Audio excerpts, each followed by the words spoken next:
Welcome back to the channel. We got this article from World Socialist website. This is a socialist report. Slave labor systemic in New Zealand's Pacific Employment Scheme. This article is from John Braddock off the World Socialist website. So let's get right into it. Workers in New Zealand's recognized seasonal employers scheme, under which Pacific Islanders are brought into the country on temporary visas to labor in its horticulture industry, are being subjected to conditions akin to modern slavery, the Human Rights Commission has found. According to a report released before Christmas by the Labour government's Equal Employment Opportunities Commissioner, Sonia Mali Karenina Sumio, the situation is not a case of a few bad apples, but is deeply systematic. When people are being told, despite being sick, you get in that van and you go to the field, that's forced labor. If you're living in a regime where you fear for your safety, that is a version of modern day slavery, Sumio said. When you want to go home because of the way you're being mistreated, but you can't go until you've earned your airfare to go home, there's no freedom there. So again, it's like forced labor, the commissioner explained. The RSE scheme, introduced by the Helen Clark Labor government in 2007, allows for 16,000 low-paid workers annually from Samoa, the Solomon Islands, Vanuatu, and Fiji to work in the I don't know that currency. 10 billion New Zealand dollars. Horticulture and viticulture industries following border closures over the past 2 years because of COVID. The Ardern government recently announced that the previous successes of the RSE scheme will see it expanded in 2023 into the meat and seafood processing sectors.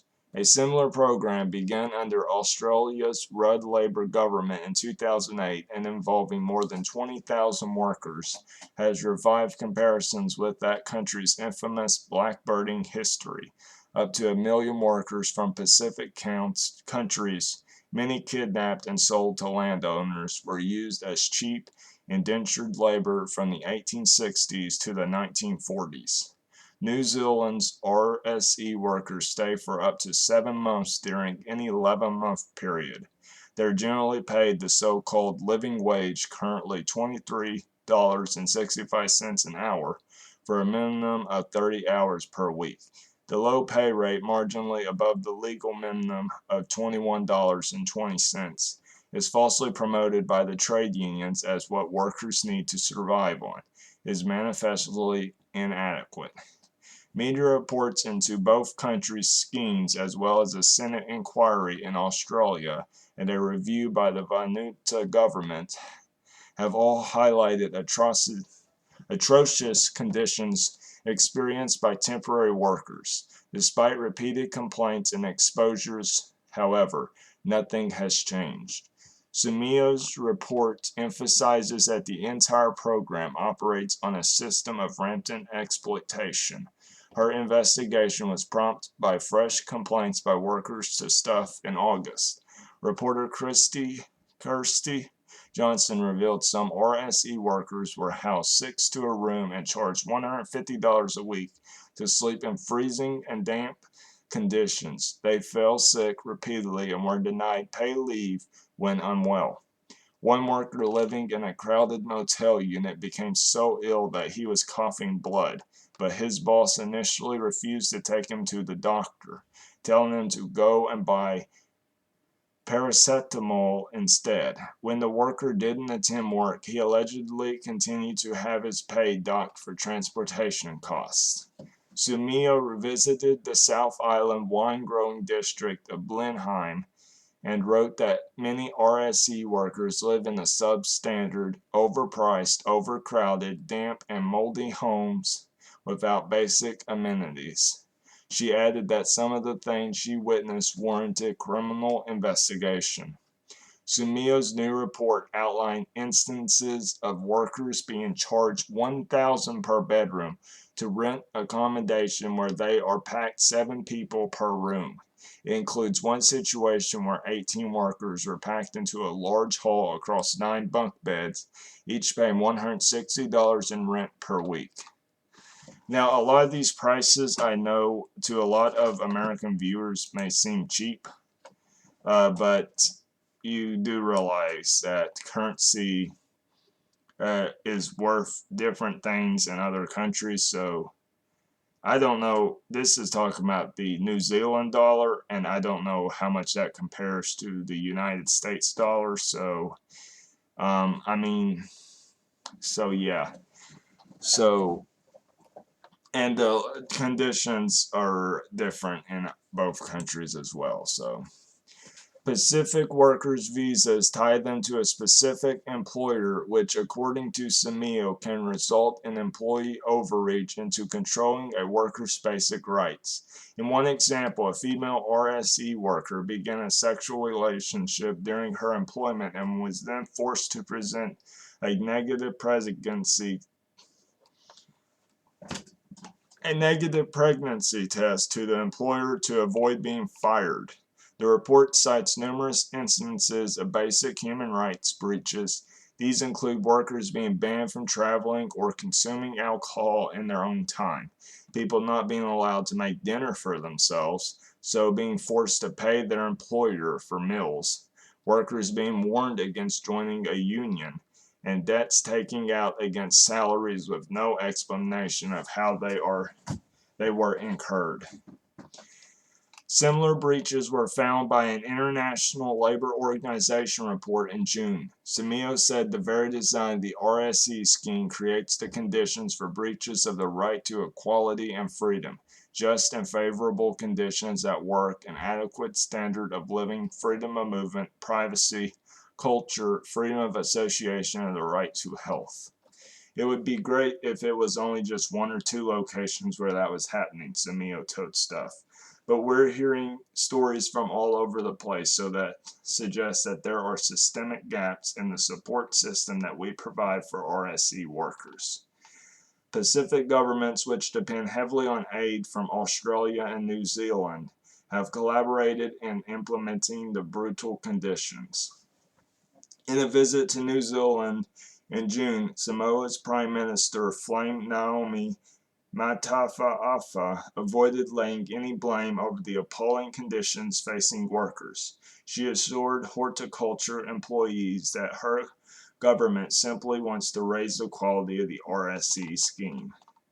The report puts forward 13 recommendations to address the gaps in the system, while retaining the scheme intact. They include such measures as allowing RSE workers to switch employers, clearer employment contracts, better enforcement through the Labor Inspectorate, limiting the deductions employers can take out of workers' wages, and a process where workers can freely return home early if they want.